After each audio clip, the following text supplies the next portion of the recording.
He is a man from Liverpool, 74. He was a professional wrestler in the 60s. In 1965 he got a conviction for indecently assaulting a young boy at his flat in the West End. He somehow, God knows how the system used to work in those days, managed to get a job as a PE teacher within months of that conviction at a school in East London, where he stayed until 1992 and he retired. We know that he's been abusing children since 1961 up until we're aware of the sort of mid-80s. He's never been married, he's never, as far as we can tell, had any kind of adult relationship. Our thinking is that he's a career fixated paedophile who specifically got involved in education just to abuse boys. Within the school that he was working in, he was a PE teacher. He it seems actively secured for himself the swimming portfolio. Most of the offences that have taken place seem to have been in changing rooms of one sort or another, which is why we're very, very keen now to establish if since '92 he's got involved in any sort of sports clubs, swimming clubs, anything involving children.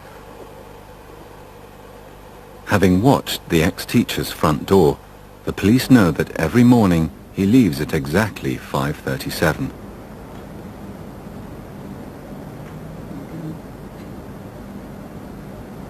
Today is no exception. The plan is to follow him and find out what he gets up to during the rest of the day. If the police see that he is having any contact with children, they will immediately intervene and arrest him.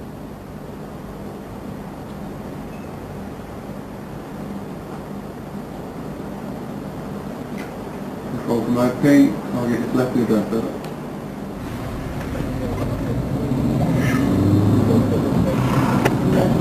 Instructions, August, when you're ready. Oh God, I love it.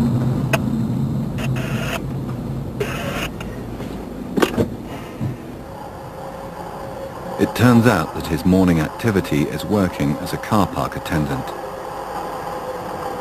The police have him under surveillance because 4 former pupils have come forward with serious allegations of sexual abuse. It would often start with a punishment he inflicted as a PE teacher. He called it double barreling. He would clamp a boy face down between his legs and use both hands to slap or fondle the boy's buttocks.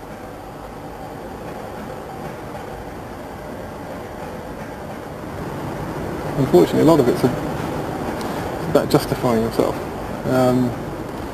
One of the things that we have to consider is whether or not someone's still abusing children. And if we hadn't done this, then we could be open to criticism for doing nothing to find out. It's about justifying yourself. One of the things that we have to consider is whether or not someone's still abusing children. And if we hadn't done this, then we could be open to criticism for doing nothing to find out. You can never be 100% certain that it's not happening, but at least we've got, if we've done a day's surveillance and nothing's come of it, we've got that to show. It's what I call public inquiry policing. When you ask difficult questions 5 years' time by some know-it-all barrister, you can throw things back in his face. The ex-wrestler and teacher was recently at the Old Bailey facing charges of indecent assault and buggery. The victim was a wrestling fan as a child and was abused by his hero when he was 12. It wasn't until many years later as an adult that he was able to come forward and make a statement. The case was thrown out of court on a technicality. The prosecution used the word rape on the charge sheet when they should have used the word buggery, which was the correct term at the time of the offence. The police are determined that the victims in this case will not be let down. The incident was I'd been caught playing truant and I'd been given the cane by the head teacher, and I went into the PE lesson late. Now, of course they locked all the changing rooms, so I stuck my head in the gym door and said that I'd been to the headmaster and been caned for playing truant, and Mr. took me upstairs and started rubbing my bottom where the cane marks were and slipped his finger between my bottom and the cheeks of my bottom. And I remember shuddering and like, what you doing? And he threatened me. and said to me, if you ever tell anybody, they won't believe you, they'll think that you're a queer boy, and I'll make your life hell. So he actually frightened me. Kevin Charlton is one of the former pupils to come forward with allegations against their PE teacher. He was 12 when the abuse took place. The worst one was the third time that he did it, because he started getting a lot more sexually aroused by me, and would kiss me again and would lick my nipples and would take his penis out and start rubbing it and asking me if I wanted to rub it, and sent me over to get the medicine ball and come up behind me and tried to penetrate me. He didn't, but he tried to. And it was just very, very, very difficult to deal with those things. And I remember reacting quite angrily because I'd literally had enough of this, and told him that I was going to effing go home and tell my dad, and my dad would come up and beat him up, and if my mum found out. And he realised that he'd pushed too far this time, and he backed off from me and left me alone, and then went on to his next victim. He would always come up to me after we would come out of the swimming pool, you know, make sure that we're getting undressed and getting dressed to get ready to go back to school. And just one day he came in when I was wiping myself with a towel. I had no clothes on. He told me to turn around and face the wall. So I remember the exact words which he said. He said, "I beg your pardon." I said to him, "What are you doing here?" He said, "Take your towel away and turn around and face the wall." So I turned around and faced the wall, and he told me to bend over, and I did exactly what he told me to. I bent over, and he got his hands, I don't know if it's left or right, and he got his hand, and he started abusing me, touching me from behind, like feeling my body, you know. And I was getting very, very nervous, like, why is he doing this to me, you know? Why pick on me? But what have I done to upset him? And this was repeated every week for nearly 3 years, you know. Control my pain. Yeah, subject is left the lot, moving down Royal Street. Turn right. Yeah, he's left the car park. He's now heading along Royal Street. Turned right. He's turned right.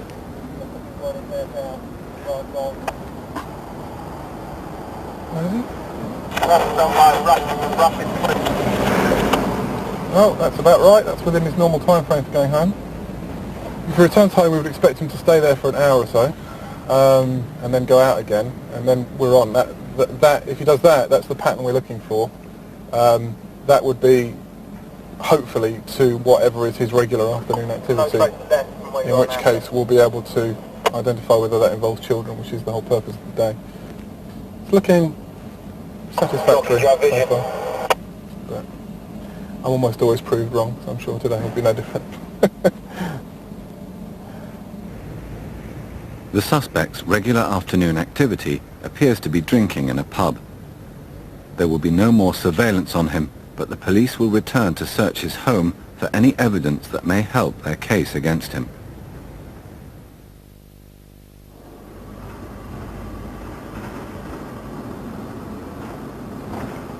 Other members of the major investigation team are in Southampton. As a result of an investigation into a ring of paedophiles in southern England, they have intelligence that a man named Stephen Harriott has a large collection of indecent images of children and is in regular contact with local young girls. The police believe that he is using his position as the assistant warden of his block of flats to befriend single mothers with the intention of grooming their children.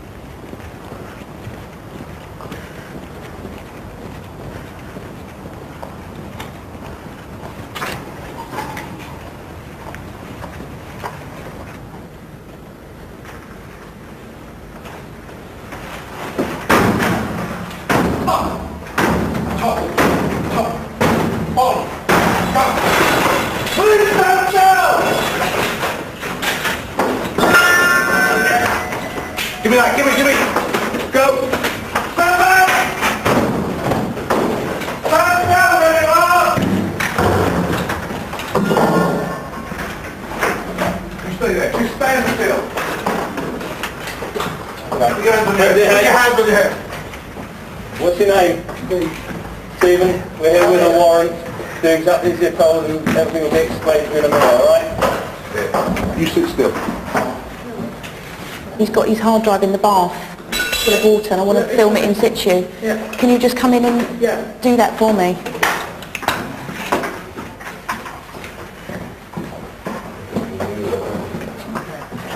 Right, we're bringing in a camera here just so that we can film exactly what's happening here with your computer equipment in the bath.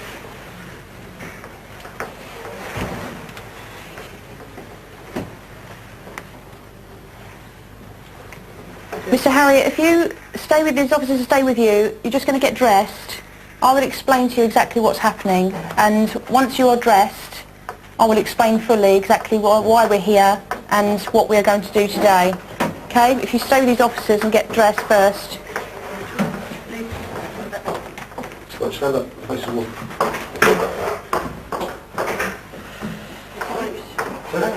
You're been detained for the purpose of the search. Alright.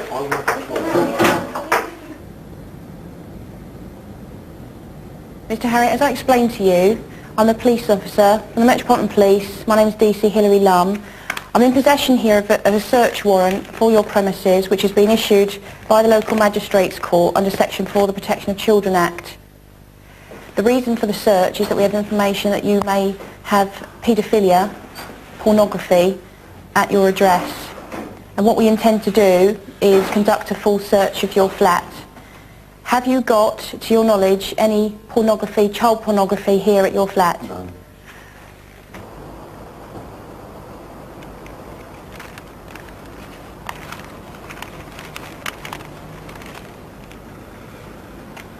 During the search, DC Lum is approached by a concerned neighbour who wants to talk about Harriott. It's about 10:15, 10 to 10. Front door bell went. And I looked through and saw a girl stood there. Just the one, but there was another one there, but I didn't see her because she was stood sort of out the way. And I said, I opened up front door and I said to her, wow, 10 o'clock at night. And I looked at her and she had no shoes on. And I said to her, what's the matter? And she said, oh, nothing, one flat, we're looking for Steve. Right. And I said, right, okay. And she said, then she just went there and then went into the flat. Like, what's a young girl doing? Looking for Steve at 10 o'clock at night with no shoes on. If it was his niece or whatever and she was staying there, then she would have left this flat. But where was she going at 10 o'clock at night with no shoes on? How old do you think she was? I'd say about 10. And it's last week, the week before, I was looking out the window in the morning and saw Steve leaving. And he had 2 young girls with him then. And one only looked about 6, 7. She had a school uniform on, and it was a red jumper.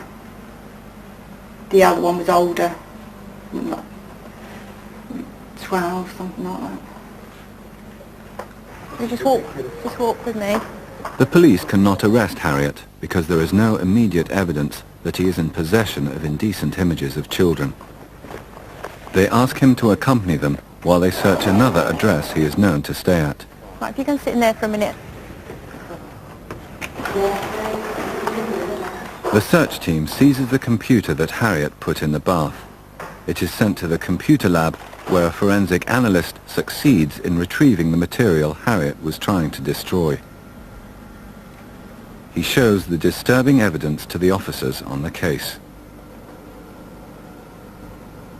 About 46 movies there in the whole series. Wow. 46, yeah. They vary in length and in content. You can see that one's quite clearly a child. They are mainly females. We've had some particularly nasty ones in one of George's statics, one of reference. Basically bestiality involving children. It's the first time I can recall seeing bestiality with children. I've certainly handled thousands of pictures. It's worse than I thought, actually. Did you? Yeah, the bestiality that's the bestiality, and that's just horrendous. And the kid with the hood over its head. That was the really little girl quite vile, towards the wasn't end, it? horrific. The Great Dane as well. They'd actually bound the dog's feet and taped the paws and taped it They up. didn't want it to scratch the child.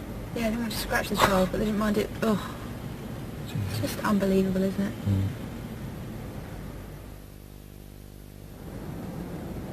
The police have decided to arrest the ex-PE teacher.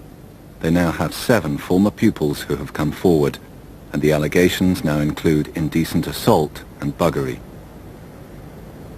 Right, morning. I'm Detective Constable Neil Albrechtson. I'm from the Child Protection Major Investigation Team at East Ham. Sorry for coming in really early, but there really is no choice with this particular bloke because he goes out religiously at 5:37 every morning, so we have to start early for him.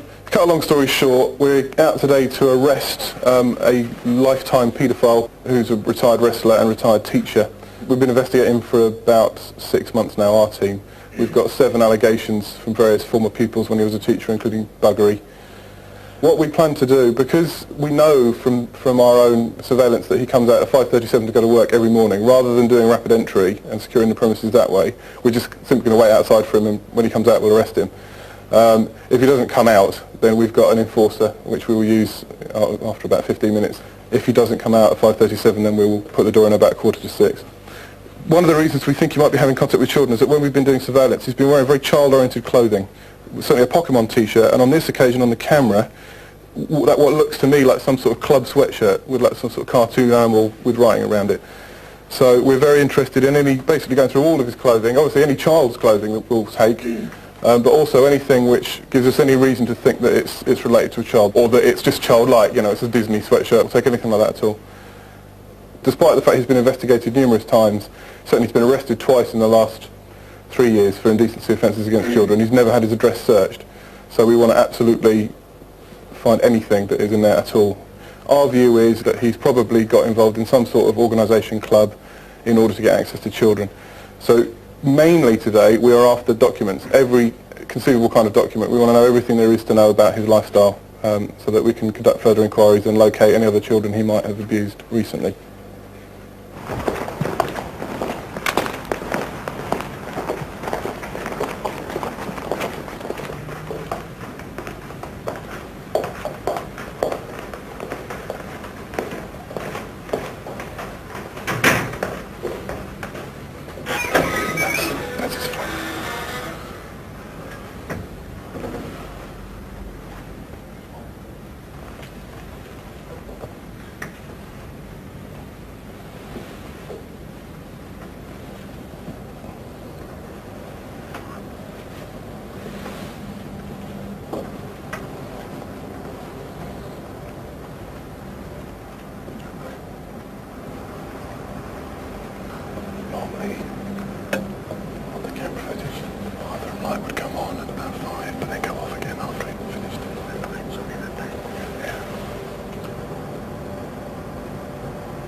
Just to annoy me.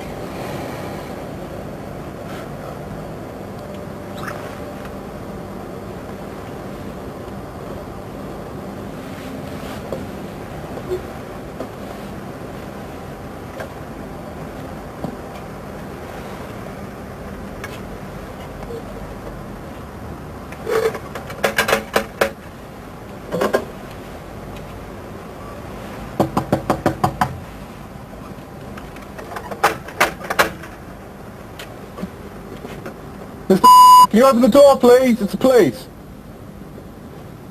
If you don't come and open the door, we're going to break it open.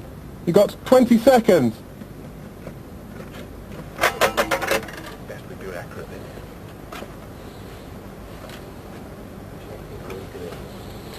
Yeah.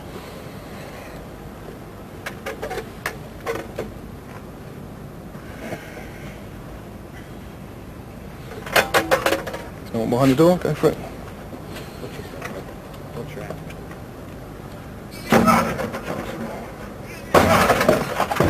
Please! Clear! Clear. Sorry, untidy, but clear.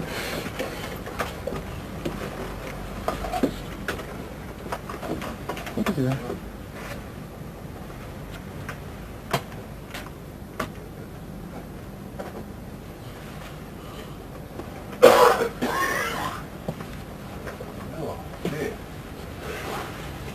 I think he's gone early, mate. Well, in that case we can't search, can we? Have to go and nick him at work. Yeah. What the heck? The thing is, I can't see how he would have come out. Would he'd have to have come out on this road, would he? No, he could have come out otherwise. The only thing is, if he'd stayed somewhere else and gone to work, if he'd played with a mate last night, because he'd been on the bevy or something. He could be. Morning, Dad. Is there another bloke that normally works here in the morning? Is he here today? He'll be back on Monday. Do you know where he's gone? Yeah, he's gone to the Isle of Man. He's gone to the Isle of Man? Yeah, he went on the Right. Tuesday. Do you know, has he got friends or relatives there or something? No, he's gone to a hotel. A hotel? Do you know what hotel? Pardon? Do you know the name of the hotel? No, I just couldn't tell you. No. Has he gone with anyone else, or has he just gone on his own? He took 3 days off. But has he gone with any friends, or has he just gone No, on his by own? himself. Yeah. Because the suspect is not there, the police obtain a warrant to search his flat.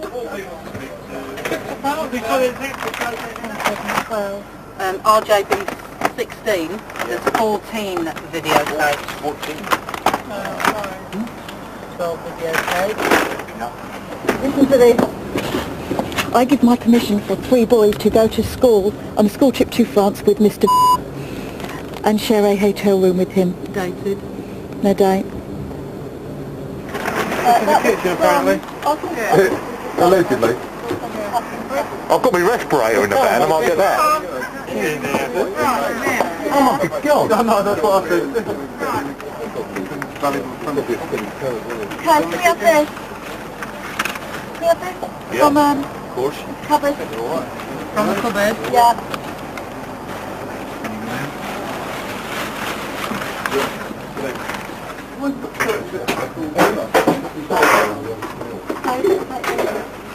At the end of the day, with this inquiry, there's a huge amount of evidence already been gathered. I mean, you know, a lot of statements have been taken, direct evidence of him committing offences, a lot of corroboration from other witnesses, a lot of similar fact evidence with almost identical offences being committed against, different people that didn't know each other. So, if we don't find any evidence to do with the school allegations, it's not a problem because we've got plenty already. If we don't find any information linking him to any other children or anything else to do with children, then we've done all we can. We'll be as satisfied as we can be that he's not having contact with children. You can never know that for certain, but at least we will have tried. But it's, this is not a sort of win or lose day. It's a win-win day. Either we find bonus information or we don't. Go get some fresh air.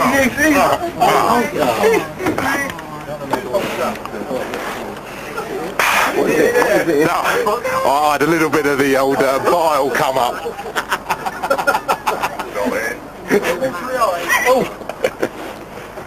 Give him some medical. Oh, you're happy. Come on, you're a big hero. Right. After 8 hours of searching, there is no evidence to suggest that their suspect is currently abusing children. But the team will have to sift carefully through the seized material. First, they must arrest him on his return from the Isle of Man to interview him about the allegations of sexual abuse. DC's Neil Albrechtsen and Jackie Sabir are at the airport to meet him. Excuse me, are you Mr. Can I just have a quick word with you?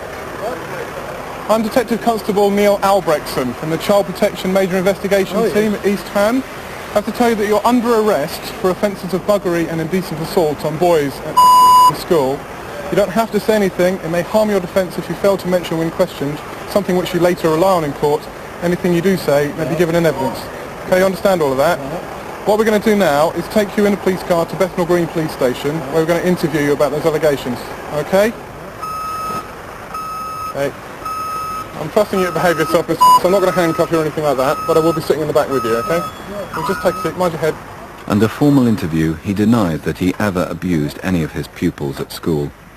He does admit to using the double-barreling punishment, but claims that the boy's buttocks were never bare. Okay. On the day of his arrest, another former pupil comes forward with allegations of indecent assault. The ex-teacher is charged with 18 counts of indecent assault and 1 count of buggery, and is remanded in custody overnight. The next morning, he appears before a magistrate who releases him on bail until the start of his trial. With 8 victims making serious allegations against him, the police believe they have a strong case. There's no guarantees on whether we're going to get a conviction. I feel very strongly that we've got an awful lot of evidence. In our favour, the victims don't know each other. They haven't met each other from school, over 20 years. And they've come together with very similar accounts of what's happened to them. So that, like we said to Mr. in the interview, there can only be 2 reasons why this has happened. A, all these witnesses who never knew each other have got together to concoct this story, or B, it's what happened. So I do feel that, we have a very strong case, and I'm really hopeful that we will get a conviction, and he will, if convicted, go away for a long time. The police are confident, but the alleged offences took place a long time ago, and the victims did not come forward at the time. I was probably more scared talking to the police than what Mr. was doing to me. I was absolutely petrified telling him the story, because I had to go back all them years. I had to go back 21 years. I was shaking like a leaf, because the way I'm explaining to him what he'd done was like being in that locker at the time. That's why it's so scary. It was like him being in that room. Mr. was in that room while I was talking to the police. I'm explaining to him what he's doing. It feels like that he's doing something to me, when I'm talking to him. I think what people need to accept is that really not telling anybody is the norm. It's not the strange, weird, inexplicable, odd thing to do. It's the normal thing to do for most people. In my experience, it's very rare to find a child that will come forward straight away and tell someone the same day or the next day. That's not normally how it happens. And I think people, particularly judges, have difficulty getting their head around this idea that what they're seeing in a historical case is not some odd, suspicious, devious thing that someone's done, but it's actually the way normal human beings behave. And the other thing you need to remember is that people don't decide to wait. They don't decide that they're not going to tell anyone now and they'll tell someone later when it's the right time, and that they decide not to say anything. People make a decision that they're not going to tell anybody, and then something will happen later on in their life that makes them reevaluate that decision. It may be that the person that abused them has now got access to another child that's one of their younger relatives. It could be, with like one case we had where someone sees a documentary about the subject and is given the confidence by someone else's example to come forward. It can be as simple as that a couple of police officers turn up unannounced on your doorstep and ask you about the school that you went to or the children's home you were in, and suddenly an opportunity is presented to you to report something that you had never intended to report, but there they are, so you tell them.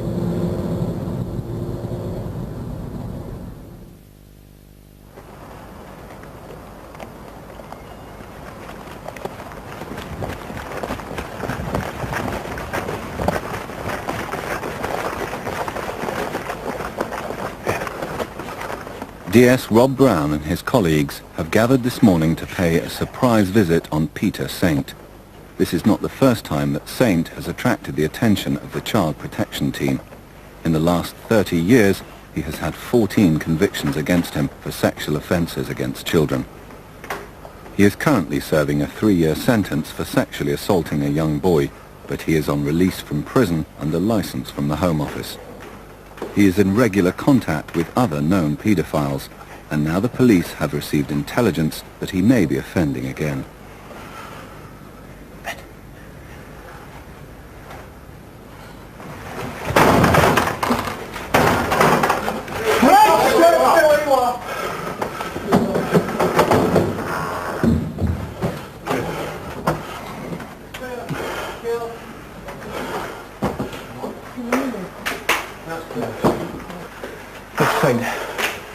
DS Brown, my colleagues from the Child Protection Major Investigation Team, the East Ham.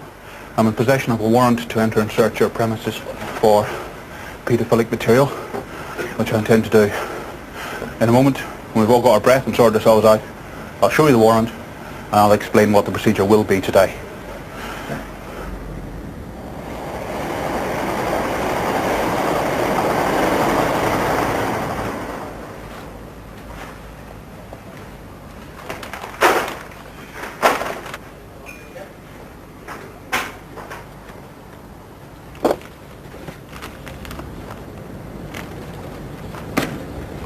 Is it quite an old diary? Do we know what year it is? 94. Right. There's... Has he got his name in it at all? Yeah. Yeah, there's mentions in there.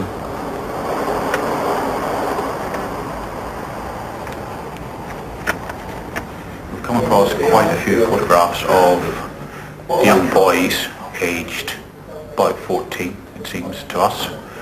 I invited him in to look at these photographs that we found in his bedroom, and he has basically said that they're his, and he was arrested by myself at just before 1 o'clock on suspicion of possession of indecent photographs. He claims they're not indecent and they're not boys. Obviously that'll be a matter for judge or jury to decide.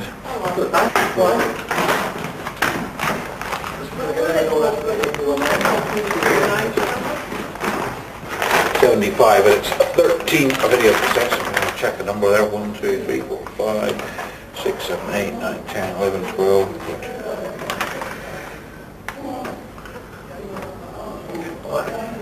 I don't know what you intend to do with these. Just watch them. That one is children's performance at the Children's, that's what it's like. Just the one, the children's performance 1993. Yeah.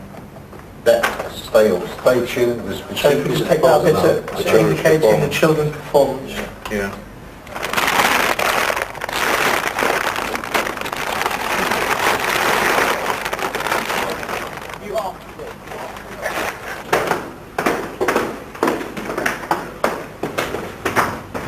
Peter Saint is under arrest on suspicion of possessing indecent photographs.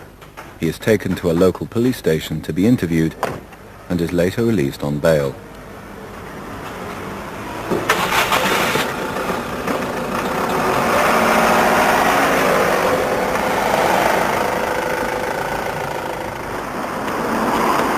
Among the material seized from Saint's home, DS Rob Brown has found a video containing images of child abuse. Because Saint has previous convictions, this may be sufficient evidence for a custodial sentence. Right, well what we've got is, it's a copy of a commercial video, and it's a fairly bad copy, so I think it's been bootlegged a number of occasions. It's of a number of youths, some of which are, I'd say, barely 16, but at least one is definitely under 16, and they're engaging in acts of mutual masturbation, oral sex and buggery, basically, which, as I say, unfortunately has become known as the usual because we see so much of it. Basically it's just there's some somewhat sketchy plot based around them all turning up at some abandoned factory in a forest, looks like somewhere in Germany or Central Europe, and yeah, since I don't speak German I've no idea what the plot is, but basically they're engaging in oral sex after about 30 seconds, so they obviously get on very well. The indecent photographs seized from Saint's house on the day of his arrest feature a boy that Saint claims is 17.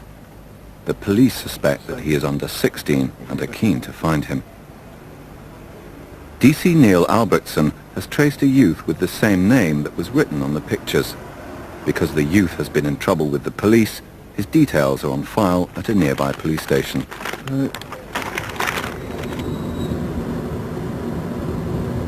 In a sense, child protection is like the business end of it all, because I think that most people who behave badly in whatever way, whether it's they get tangled up in drugs or they get involved in prostitution, crime, later on, or child abuse later in life, generally speaking, there is some sort of episode in their past that could be call abuse, whether it's sexual abuse or that they were, you know, emotionally abused, neglected or physically abused.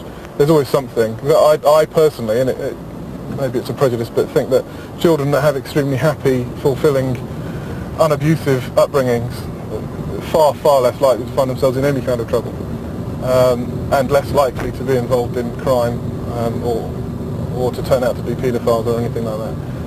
So I think that if we could just get a grip on the treatment children receive, we'd go a long way to reducing crime across the board. I mean, it can't be any coincidence that when we arrest our paedophiles, the majority of them tell us that they've been a victim of abuse at some point, if they're talking to us at all. And that's the ones that tell us, and I'm sure others don't. Saint's sort of speciality is that he's in everyone else's business, really. Other paedophiles. He sets himself up as a sort of, you know, prison visitor, advisor, lay advisor. I mean, we know he visits people in prison a lot, and he, you know, has other paedophiles around his house. We know he's a paedophile, he's got proven convictions for it. But the issue in this case is we know, it's a strange way around, we know all the evidence is there. We know he's possessed the photograph, we know he's shown the photograph, distributed it. The issue is it an indecent image of a child? It looks on face value like it is an indecent image of a child. However, if you can trace the person in the photograph, then you're duty bound to locate them and find out if they remember what age they were when it was taken. It's a difficult thing. I mean, you know, if you've been a victim of child abuse and you've been, you know, the subject of pornography when you were a child, and 10, 15 years later someone bowls up with a photograph of you from your past and waves it under your nose and says, "Is that you?" Very, very strong temptation just to say no, I suppose. But I would very much doubt that he really was 17, as it says in the photograph. Doesn't look 17 to me.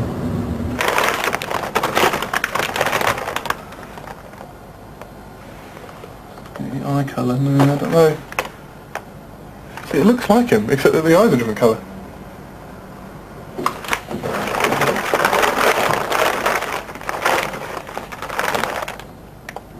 No, I don't think it's him. No, I've decided I don't think it's him. Lovely, cheers. The detectives will have to continue their hunt for the boy in the pictures. Saint is out of prison on licence. The Home Office may recall him to prison because he has been arrested. The video found at his house could result in another sentence.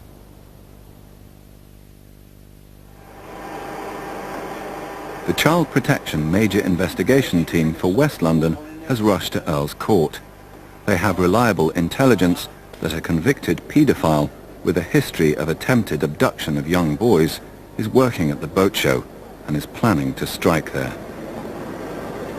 We've recently had information that a predatory paedophile may be at large during the course of the boat show.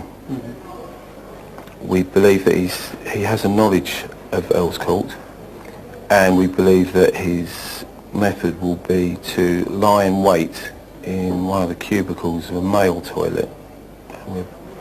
We're 100% confident it will be a male that he'll go for, probably a boy between 10 and 13 years of age.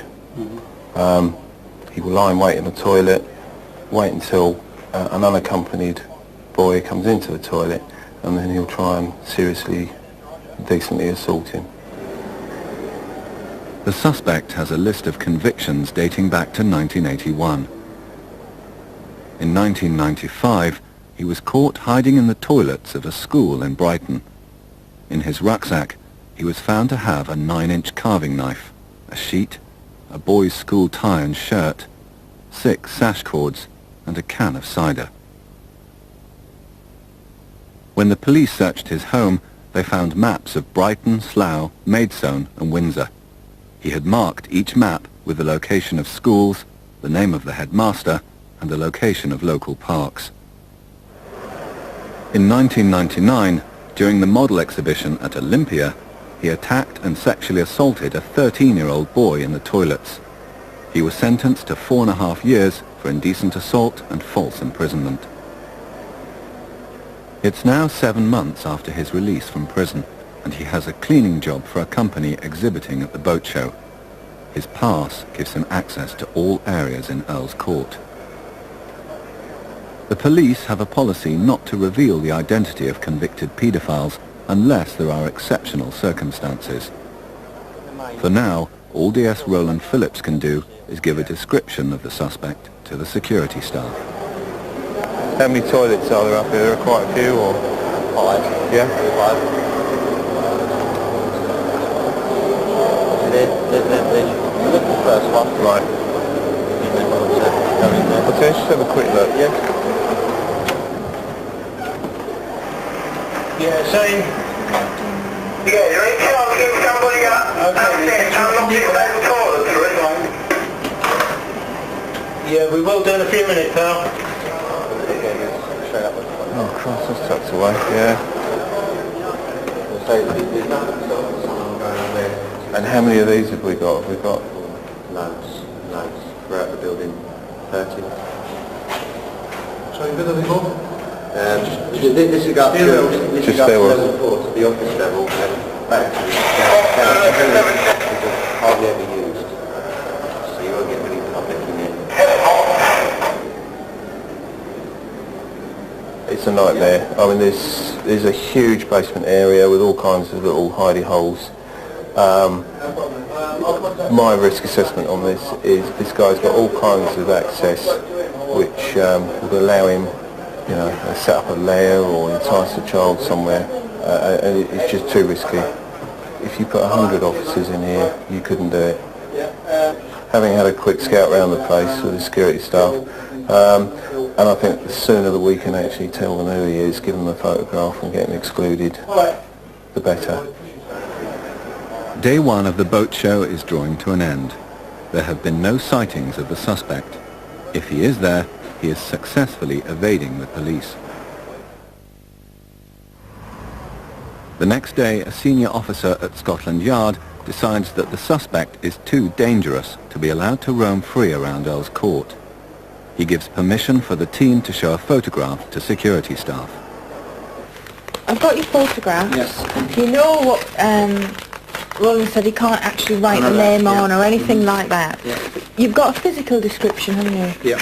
Like he's 5'9", and I mean, it might be that people here recognise him because he has been in the building, but the point is we would not be able to give you his name.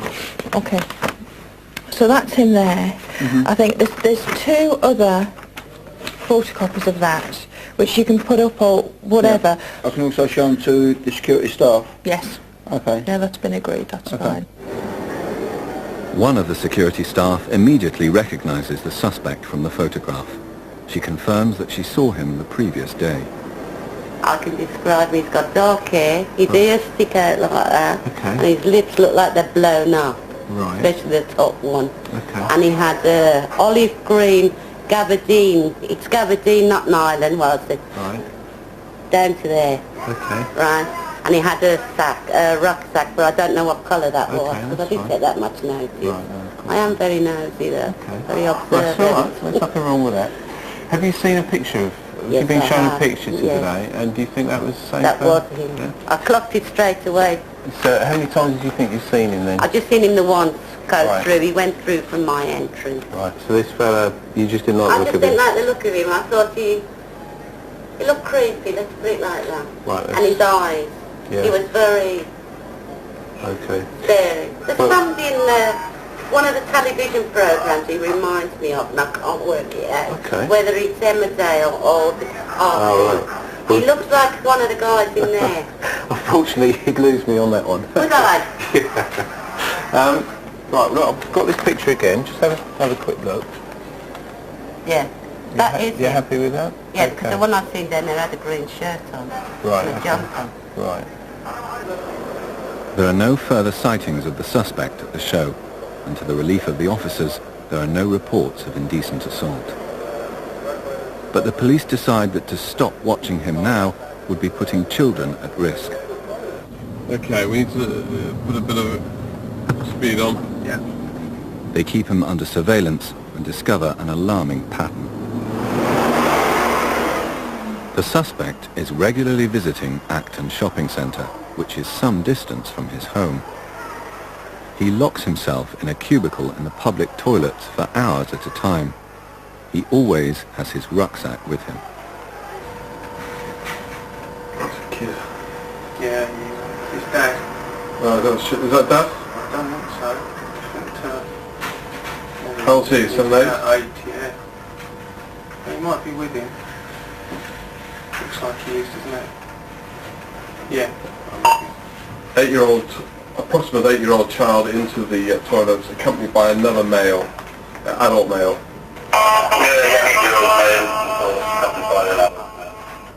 You received? Oh, maybe not then. No, they're not together.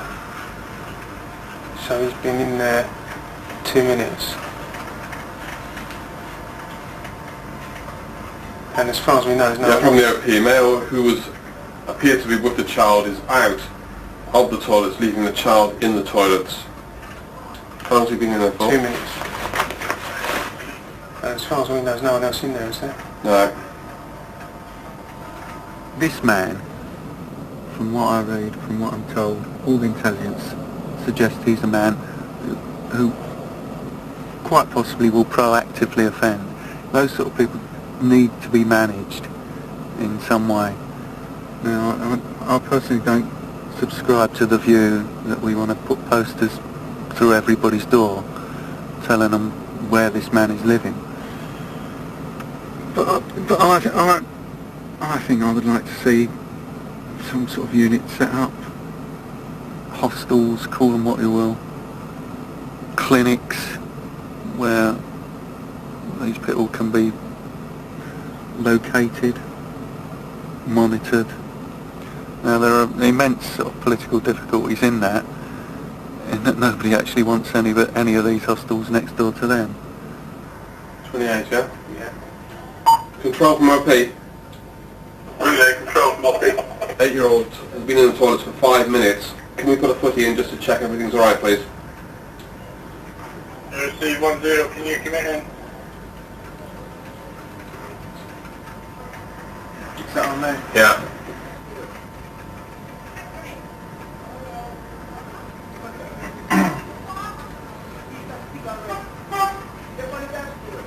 There's someone in the cubicle next door with target.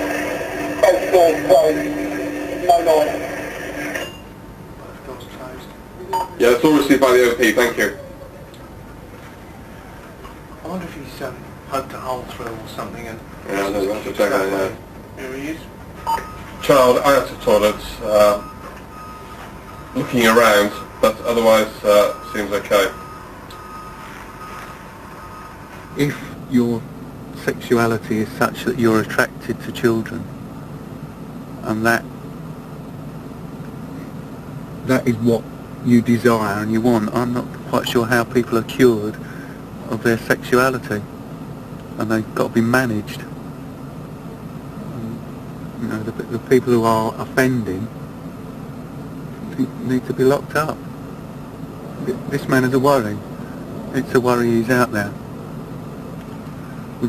It's simply impractical to keep this sort of operation watching him for 24 hours a day, 365 days a year. It just won't happen. Mother, he's only about 9, isn't he? God. See which one's he going to go into with Mother, hopefully. See you back.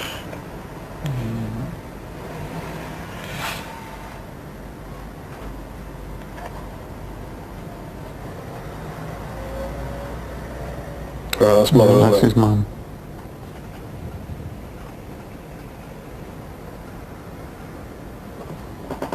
No, what was somebody else in there? Yeah, she's asking, isn't she, for a boy?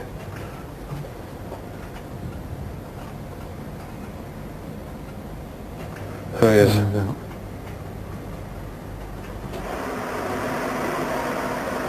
occasion, he committed no offence, so the police are powerless to act. The team cannot maintain this level of surveillance indefinitely. They have to find another way of dealing with him. And it's left towards the Axmouth Road. We will go with him, please. Go with him.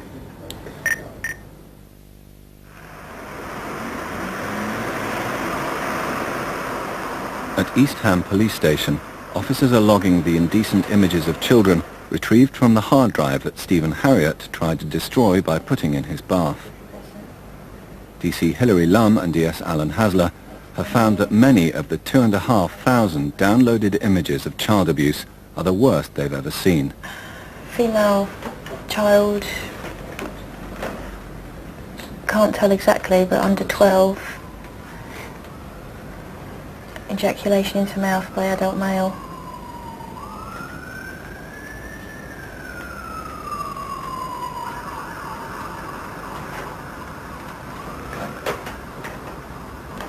Two prepubescent children, one girl, one boy. 6 years. Sexual act. A prepubescent female. 6 years. Pose.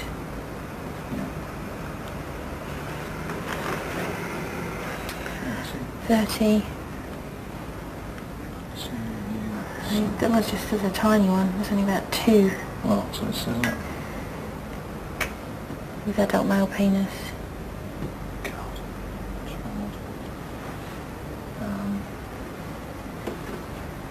TP. Yeah. End 01. End 01. Prepubescent female child. 6 years. Posing. Pose.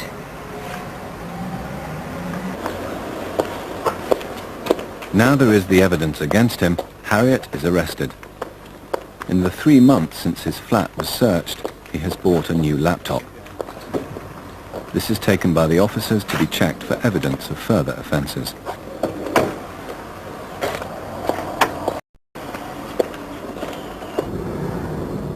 Harriott is annoyed that the police have alerted his employers about their inquiry. You understand why we do that though, Steve, do you? What's that? Why we have to contact, when you're actually working in some capacity, you might have contact with children. You understand why we do that? Why were you charged? Yeah, well, while we're investigating something, yeah, we have to contact, when you're actually working in some capacity, you might have contact with children. You understand why we do that? Why were you charged? Yeah, well, while we're investigating something, yeah, we have to let people know, otherwise we wouldn't be doing our job. So what's the point of being innocent until proven then? Well, you are innocent until you're convicted by court, aren't you? Well, that's right.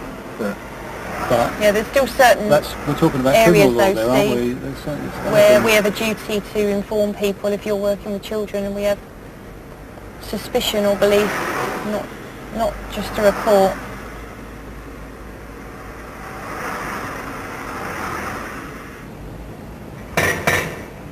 While Harriott is being taken to a police station for questioning, officers visit a neighbour at the flats where he was assistant warden.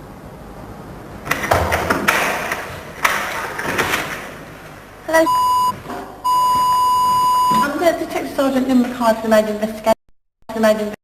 But nothing happened. No, I mean obviously, how well did you know the girls as well? I mean you've got two girls? Yeah, he came up basically when they were in bed, and they were asleep, so he didn't really...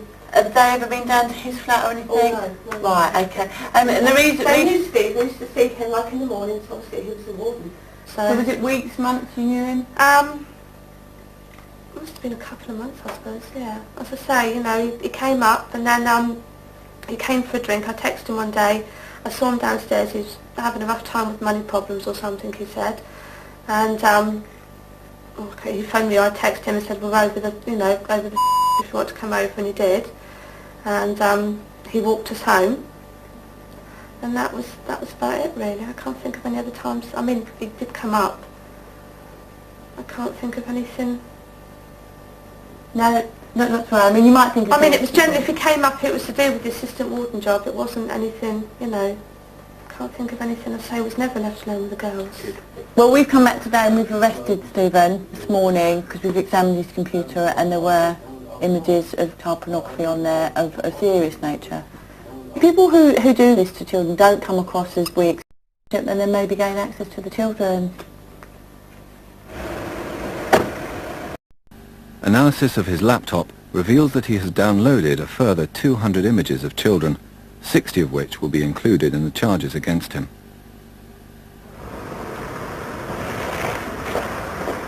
He is arrested again and taken to a local police station for another interview.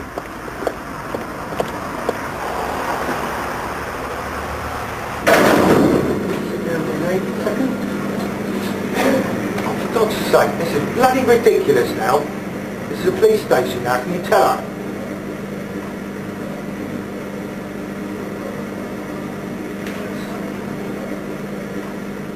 The reason for your arrest was because when we last came to see you on the 7th of February, you were arrested at that time for similar offences, and a search was carried out of your room, and in your room was a Dell laptop computer. That computer was submitted to our laboratory for examination, and images, indecent images of children were found on that computer. Do you want to say anything about that at this moment? I'd like to know how they got on there. Right. I can only think of two reasons really, and that's if someone's actually put a virus into my email address, or whether it's been sabotaged.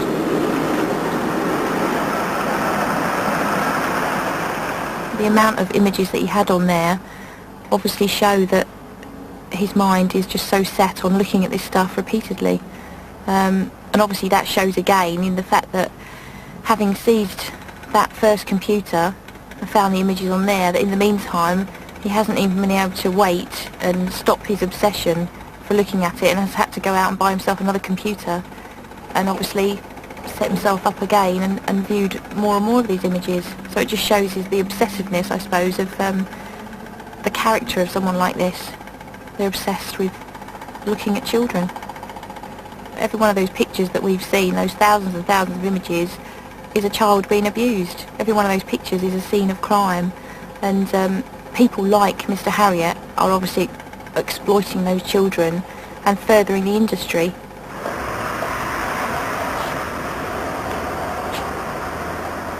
At court, Stephen Harriott pleads guilty to 19 counts of making indecent images of children. He is remanded in custody and is awaiting sentencing.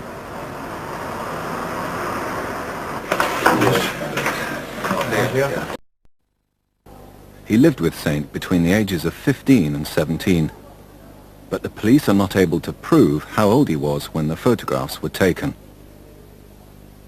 However, Saint was also in possession of an indecent video. Mr. Saint, I've got two pieces of news for you. First of all, the matters which you were arrested by myself 2 months ago are being discontinued. I'm not taking any further evidence. However, I've got to tell you that I'm now going to arrest you on a further matter of possession of indecent photographs of children, specifically one videotape. Do you understand? I've got to caution you, so you don't have to say anything, but it may harm your defence. You don't mention when questioned something which you later rely on in court. Okay, okay.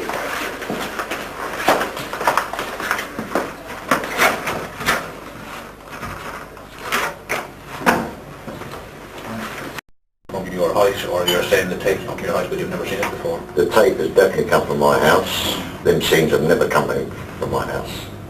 It was stored in the area adjacent to the TV. So therefore that leads me to the reasonable assumption, I believe, that you've been watching that tape on a regular basis, otherwise you wouldn't have it to hand. You can believe what you want. You know more about that film than what I ever do. I've never ever seen one of those films, any of those scenes in my life. Never ever. And I swear on my mum's, my children's lives, anybody's lives. What do you mean I know more about it than you do? Right. That's up to you. No. That's up to you.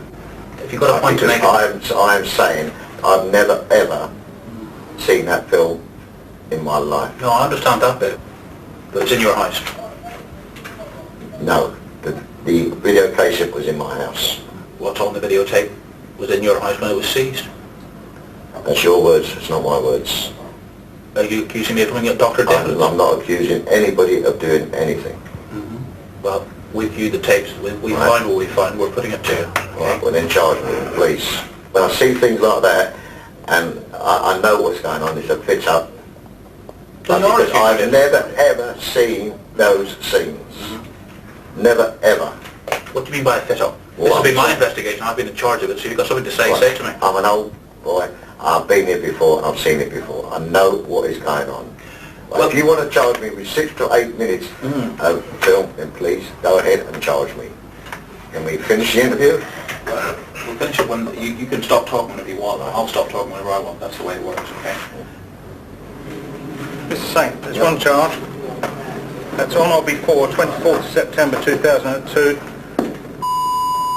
Road 6. You had in your possession indecent photographs of children, namely one videotape. It's contrary to Section 160 Criminal Justice Act 1988. You do not have to say anything, but it may harm your defence if you do not mention now something which you later come to rely on in court. Anything you do say may be given in evidence. I think I've said enough. I think I've said enough. Okay, I understand there's representations to be made. I'm asking for it to be remanded in custody. As aforementioned, Mr. Saint is a lifetime sex offender. Comes with that an sexual interest in children. Possession of this videotape shows that he continues to have a sexual interest in children. So I'm asking for him to be remanded in custody to protect the children of London from this predatory paedophile. I have two, which the officers know, two ferrets in my home which run about loose. I also now have a budgie which they don't know. I've always returned on bail. I've never absconded, and we're talking about one video which the officer is not in dispute, is maximum 10 minutes, which shows about 10 seconds. Okay, so I've listened to obviously the officer's recommendation. Obviously the subject may be subject, if convicted, to a custodial sentence. And obviously I believe it could be necessary that obviously the public needs protected from you. For those grounds, yeah, you remain in custody and go to court in the morning. If you wish to make phone calls or any other thing else to sort out your pet animals, there's not a problem. That can be done at a later time. Okay, sir? So which is the best one? Is that one sort of reasonably clean? Yeah, I don't know. Clean as can be. Yeah. Well, they'll both be used today, but they're both clean, so you can have a choice. That one or that one. Do you want anything to eat? Do you want anything to eat? Yes, please, yeah. Okay, right. I'll get you something.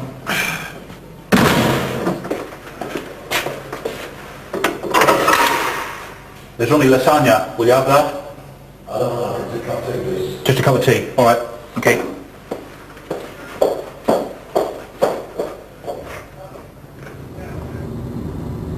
Yeah, it took us, how long were we there for? More than 6 hours, going on 7 hours, just to interview him about one 10 or 15 minute slot of one videotape. You can ask him a perfectly simple question like sort of, why is this videotape,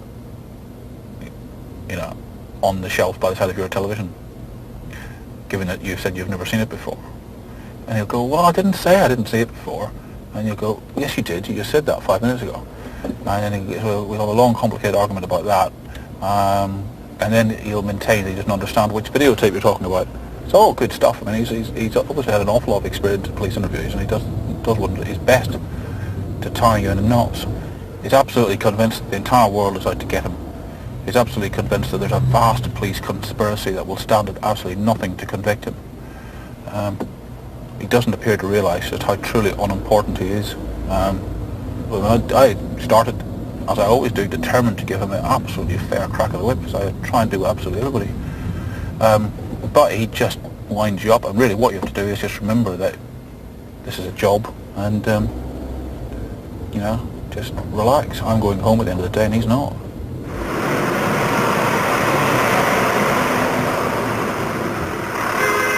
At a magistrate's court, Saint is released on bail. However, the Home Office recalls him to prison because he has contravened the terms of his licence. After a trial lasting a week, he is found guilty of possession of the video and receives a 2-year prison sentence. Together with his existing sentence for indecent assault on a boy under the age of 14, he is not due for release until 2007.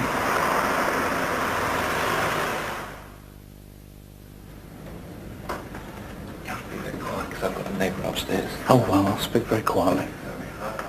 The suspect, who has a history of indecently assaulting young boys in public toilets, cannot be kept under surveillance 24 hours a day. The only course of action open to the police is to serve him with a summons. What's basically happened is, because of your behaviour, your activity, we the police, have concerns about your conduct. Okay. Your conduct. And we fear that you may commit offences against young boys. So what's happened is, I personally have applied for a sex offenders order against you. There's 2 forms here, they're both summonses.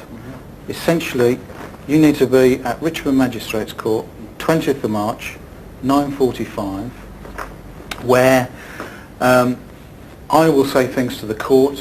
You in turn have an opportunity to discuss it with the court as well.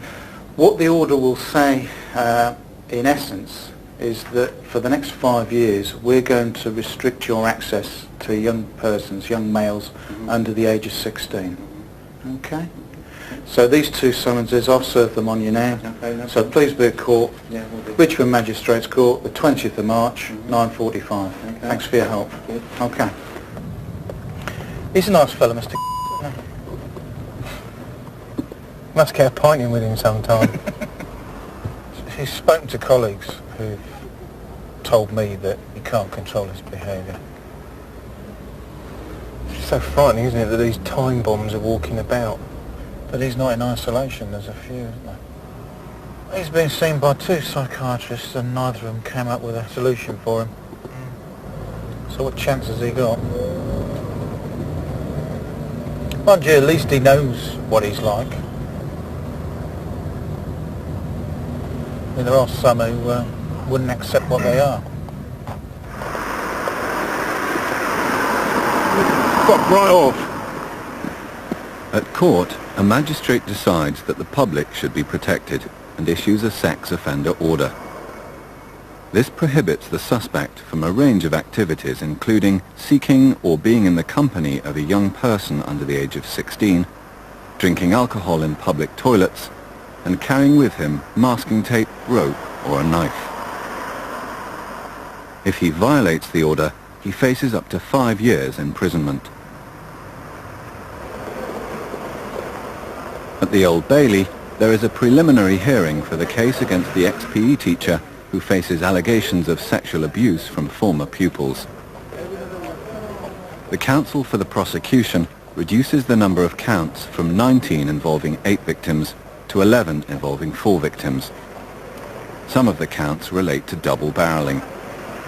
Double-barrelling has been graphically described by nearly every single person we've spoken to, whether it happened to them or not. But it involved any misdemeanour, sort of PE kit being dirty, being late, whatever. It involved Mr. standing in front of the boy, facing each other, the boy bending over, and Mr. sort of clasping the boy's head in between his knees, pulling the boy's shorts down and then bringing his hands up and over, palms up, and slapping both their button cheeks. And everyone describes that. Like I say, being hit with a slipper or being hit with a ruler was general sort of rule of thumb at school then, but having your head clamped between someone's knees and your pants pulled down, I think any parent would be very concerned if a teacher was doing that to their child, especially if they knew he was a convicted paedophile. The reason that some of the charges have been dropped is that counsel doesn't consider that she can call it an indecent assault unless he's taken the child's pants down. You know, it's a bare buttocks that he's hitting. My view would be that his method of punishment, what we call the double barrel, the simultaneous slapping of both buttocks with his hands, is so distinctive and so strange and unusual that really the jury should hear about every piece of evidence about that practice.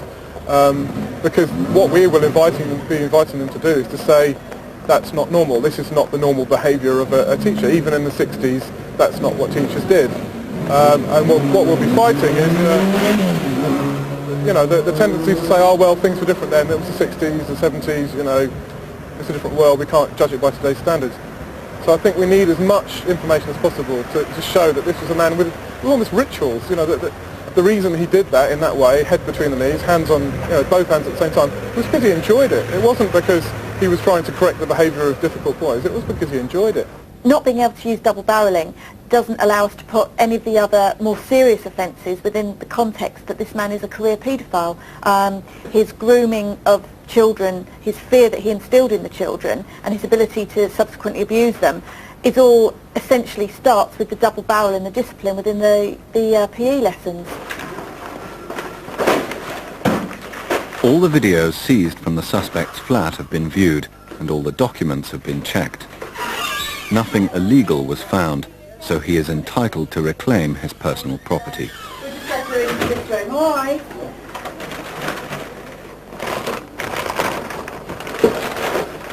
It's a bit of a Frank Sinatra fan. Oh yeah. Yeah? Don't make them like that anymore, do they? No, absolutely.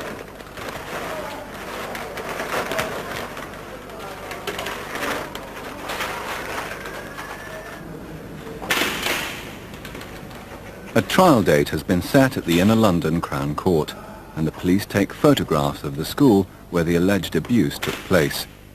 This is to help the jury visualise the scenes that will be described to them in the testimony given by witnesses.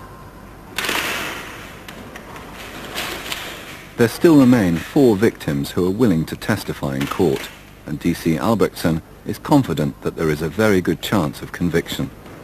Witnesses amplify each other. The more you've got, the stronger they will look, because, what's the chances of that, ladies and gentlemen? What's the chances of this story matching that story matching that story? It doesn't take many different people parading in a row to convince a jury that there must be something in it. So, you can lose any case, because courts are courts and juries are juries, but this is a strong case. I'd be surprised if they quit. Before the trial, the detectives on the case must attend one more preliminary hearing. They are in for a shock. The defence argues that the suspect cannot have a fair trial. The alleged assaults took place so long ago that some school records are missing and some witnesses have died. Go away. Also, in each alleged assault, it boils down to the suspect's word against that of the victim. Because of a ruling by the Lord Chief Justice in an earlier case, the prosecution barrister says she cannot counter the defence argument. The judge has no option but to stop the case, and for the second time in 2 years, the suspect escapes conviction. Now, if you don't go away, that's to damage your camera. You have a choice.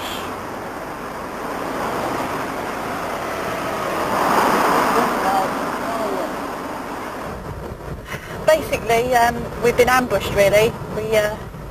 We came into court this morning expecting that we were just going to have a mention, which we were going to sort out all the niggles, really, so the trial could go ahead in October. And we've walked in and basically found out that he's going to get away with it yet again. And I feel sick. I feel absolutely sick. There are a lot of cases, not just in child abuse, but in all sorts of criminal sort of behaviour, where at the end of the day it's going to come down to he did it or he didn't do it. If someone's deceived someone, or it's going to come down to this is what he said, officer, and do the jury believe that or not? And that's the whole point, isn't it, of having a jury trial. If it is just solely one word against the other, it's up to the jury to make the decision, and that's been taken away from these victims. That's what they have lost, their ability to tell their story. We believe them. We know what they've been through. They've taken so much courage, and it's been so difficult for them to come forward, even now. And they've been really supportive, haven't they? All the witnesses have been really together. No one's even sort of wavered about coming into court, and they've lost that opportunity now, and he's got away with it again. And how many more people are going to get away with it in future that are still actively abusing children as well? And that's a huge concern as well. That's another implication we've got to think about, really. Anybody, whoever they were, whether a lawyer, journalist, anybody that came to our office and looked through all of the statements and the documents and the records that we have about sort of bamboozled by laws and restrictions on disclosure and all the other nonsense we go through. Anybody that looks at the bare facts would conclude that is a predatory paedophile who has spent his life not just abusing children, but deliberately seeking out opportunities to abuse children. That's obvious. That's, I mean, as far as I'm concerned, that's just fact. And he's got away with it. And yet, time and time again, he's got away with it. He got a conviction for abusing a child and got a £5 fine, which is the only time he's ever been convicted. Subsequently managed to get a job working in a school despite the conviction. Was investigated in the 70s and the CPS decided not to prosecute. That's the first of his 9 lies, if you like. Was accused again just before our investigation broke by another person. Got away with that as well. And now he's got away with this one. So that's 3 different investigations that he's come away smelling of roses. Just because of the way the system works. It's, there's a room, you could get a room full of people who would all say, I was sexually abused by Unfortunately, that room is not a courtroom.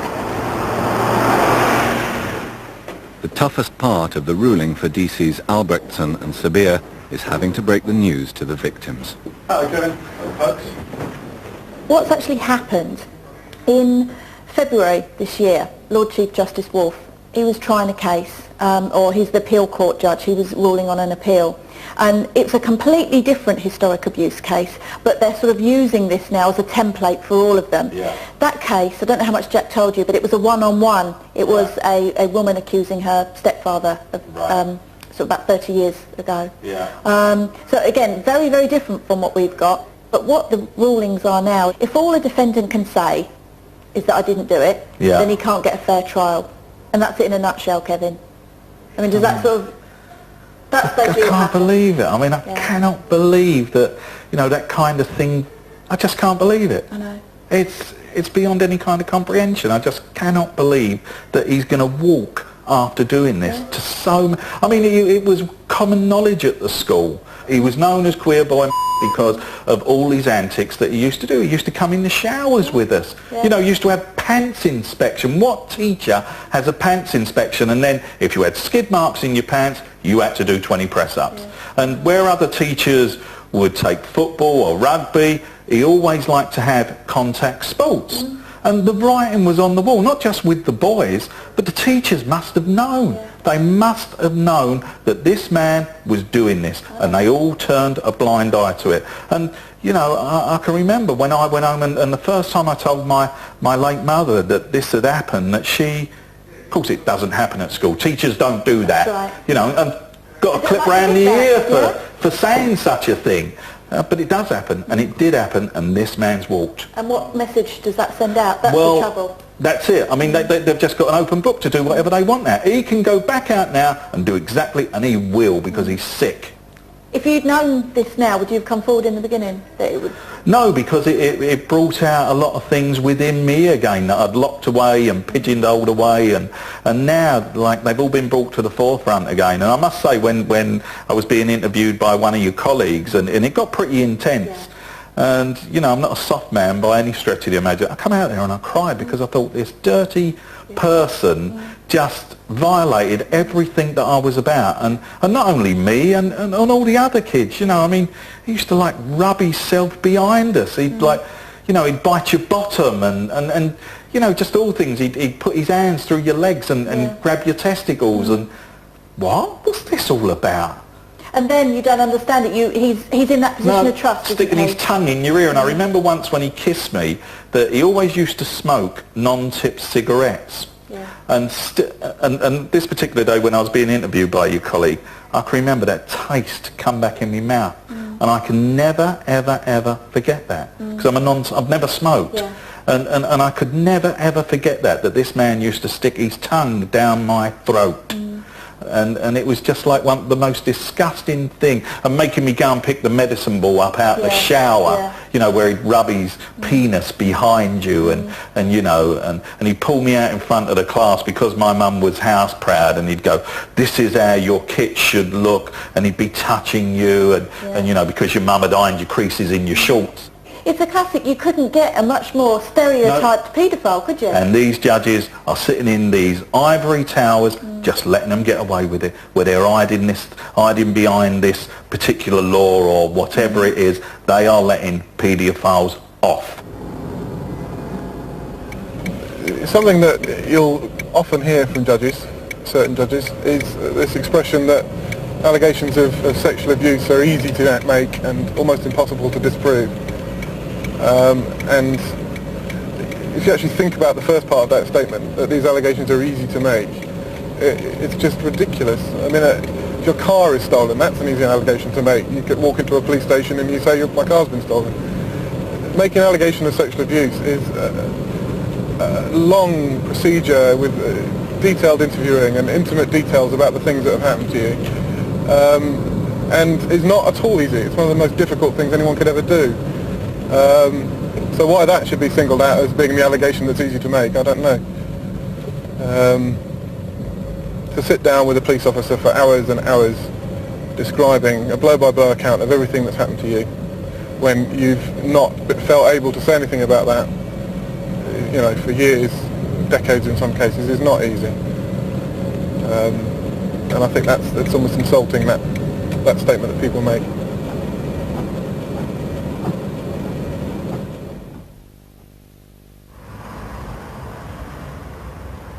It's been 6 months since a sex offender order was placed on the convicted paedophile to stop him preying on boys in toilets.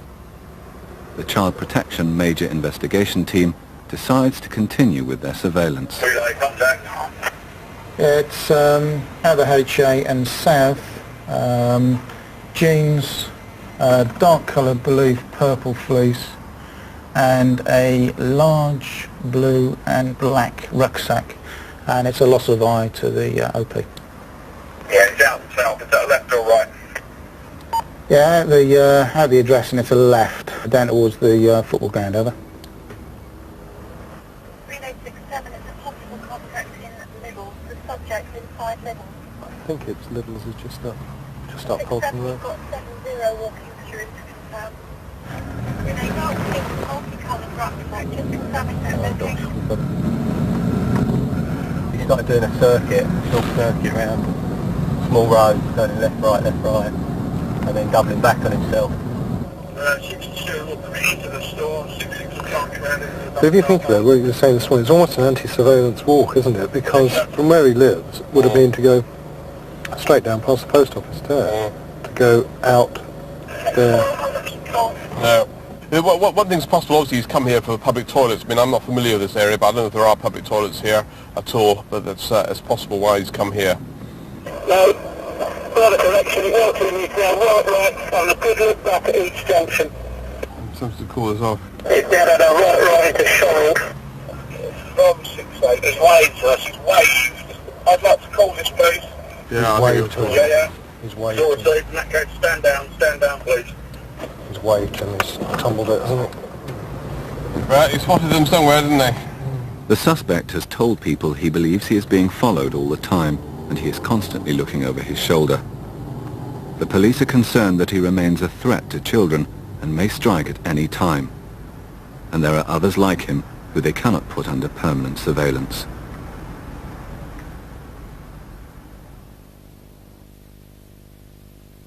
If you have been affected by the issues on tonight's programme and would like to speak to an experienced advisor for details of organisations that can offer information and support, you can call the